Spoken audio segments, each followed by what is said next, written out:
Satyabama Institute of Science and Technology, Chennai and Sriperumbudur.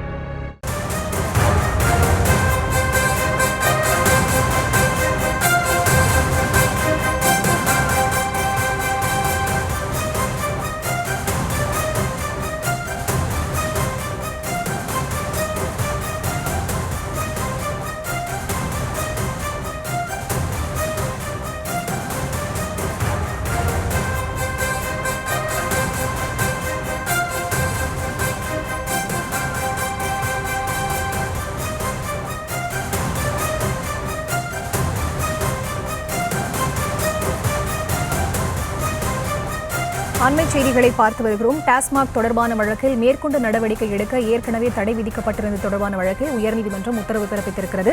இது தொடர்பான விவரங்களோடு இணைகிறார் செய்தியாளர் மதியழகன். அவரிடம் பேசலாம். வணக்கம் மதியழகன், இந்த உத்தரவு தொடர்பான விவரங்கள். டாஸ்மாக் அலுவலகத்தில் அமலாக்கத்துறை சோதனை மேற்கொண்டது தொடர்பான நடவடிக்கை செல்லாத என அறிவிக்க கோரி தமிழ்நாடு அரசு மற்றும் டாஸ்மாக் நிர்வாகம் சென்னை உயர்நீதிமன்றத்தில் மனு தாக்கல் செய்திருந்தது. இந்த வழக்கை தற்பொழுது புதிய அமர்வானது விசாரித்து வருகிறது. இந்த நிலையில் உச்சநீதிமன்றத்தில் இது தொடர்பாக தமிழக அரசு தாக்கல் செய்திருந்த மனு திரும்ப பெறப்பட்டதை அடுத்து இந்த வழக்கு இன்றைய தினம் வழக்கினுடைய இறுதி விசாரணை நீதிபதிகள் எஸ். எம். சுப்பிரமணியம், ஏ. ராஜசேகர் அமர்வில் தொடங்கியது.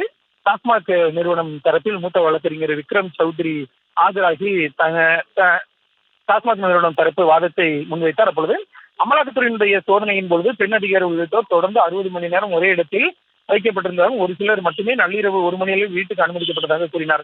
நீதிமன்றம் பிறப்பிக்கும் உத்தரவு நாடு முழுவதும் தாக்கத்தை ஏற்படுத்தும் எனவும் டாஸ்மார்க்கு மட்டுமல்ல எனவும் தெரிவித்தார். தவறு நடந்துள்ளது என்று நம்புவதற்கான காரணங்கள் இருந்தால் மட்டுமே நடவடிக்கை எடுக்க வேண்டும். ஆனால் இந்த விவகாரத்தில் அதுபோன்று நம்புவதற்கு எதுவும் இல்லை எனவும் மூத்த வழக்கறிஞர் குறிப்பிட்டார். தனிப்பட்ட தகவல்கள் அடங்கிய செல்போனை பறிமுதல் செய்வது அந்தரங்க உரிமைக்கு எதிரானது எனவும் அதிகாரிகள் விதிமுறைகளை பின்பற்றாமல் அத்துமீறும் போது நீதிமன்றம் தலையிடலாம் எனவும் மூத்த வழக்கறிஞர் தெரிவித்தார். இதனையடுத்து டாஸ்மாக் தரப்பு வாதம் நிறைவடையாததை அடுத்து வழக்கினுடைய விசாரணையை நாளைக்கு நீதிபதிகள் ஒத்திவைத்தனர். அப்பொழுது அமலாக்கத்துறை சார்பில் ஆஜரான சிறப்பு வழக்கறிஞர் என். ரமேஷ் இந்த வழக்கை முதலில் விசாரித்த அமர்வு இந்த விவகாரத்தில் மேற்கொண்டு நடவடிக்கை எடுக்க தடை விதித்து வாய்மொழியாக உத்தரவு பிறப்பித்திருந்தது. அந்த உத்தரவு தற்பொழுதும் அமலில் இருக்கிறதா என கேள்வி எழுப்பினார்.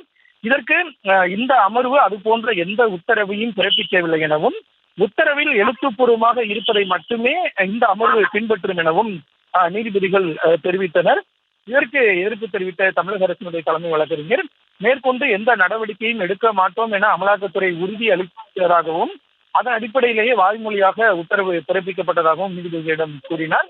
எனவே அமலாக்கத்துறை தற்பொழுது அந்த நிலைப்பாட்டை மாற்றக்கூடாது எனவும் தலைமை வழக்கறிஞர் தெரிவித்தார். விவரங்களுக்கு நன்றி Mathiyazhagan. Satyabama Institute of Science and Technology, Chennai and Sriperumbudur.